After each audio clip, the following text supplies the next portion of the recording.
என்று வெற்றியின் பக்கமாக வெற்றி என்று வாருங்கள் என்று சொன்ன பிறகும் கூட தெருக்கள் என்று நாம் நம்முடைய நீதியை கேட்டுக் கொண்டிருக்கின்றோம், தெருக்கள் என்று நம்முடைய வெற்றியை கேட்டுக் கொண்டிருக்கின்றோம். கேட்க வேண்டாம் என்று சொல்லவில்லை, கேட்க வேண்டாம் என்று சொல்லவில்லை. தொழுகை இல்லாமல் கேட்கக்கூடிய உன்னுடைய போராட்டம், உன்னுடைய ஆர்ப்பாட்டம் பிரோஜனமற்றது என்று சொல்கின்றேன். ஸல்லல்லாஹு அலைஹி வஸல்லம் சொன்னாங்க, மன் ஸல்லா ஸலாத், யார் சுபஹ் தொழுகை தொழுகிறார்களோ ஃபஹுவ ஃபீ திம்மத்தில்லாஹ், அவர் அல்லாஹ்வின் பொறுப்பில் இருக்கின்றார், அல்லாஹ் பொறுப்பெடுத்துக் கொள்கின்றார். உனக்கு என்ன தேவை, உனக்கு என்ன வேண்டும், எல்லாவற்றையும் அல்லாஹ் பொறுப்பெடுத்துக் கொள்கிறார் என்று சொன்ன வாக்குறுதி இருந்தது கூட இன்னைக்கு தொழுகையில் ஆட்கள் இல்லை.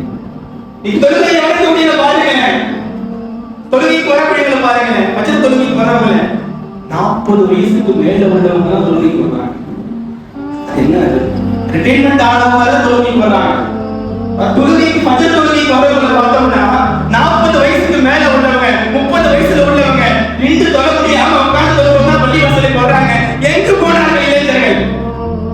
எங்கு இல்லை? இங்கே நிறைய வெற்றி இருக்கின்றது. முசல்லாவின் வெற்றியை வைத்துக் கொண்டு தெருக்களில் தேடினால் எப்படி வெற்றி கிடைக்கும்? எங்கு வெற்றியை தேடுகின்றோம்? எதில் வெற்றியை தேடுகின்றோம்? அல்லாஹ் நல்லடியார்களே, அல்லாஹ்வும் ரசூலும் வாக்குறுதி கொடுத்திருக்கின்றார்கள் தொழுகை தான் வெற்றி என்று.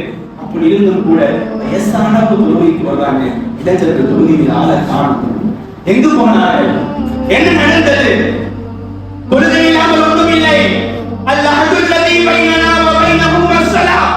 ஸல்லல்லாஹு அலைஹி வஸல்லம் சொன்னாங்க, எங்களுக்கும் அவர்களுக்கும் நமக்கும் அவர்களுக்கும் மத்தியில் வித்தியாசம் தொழுகைதான்.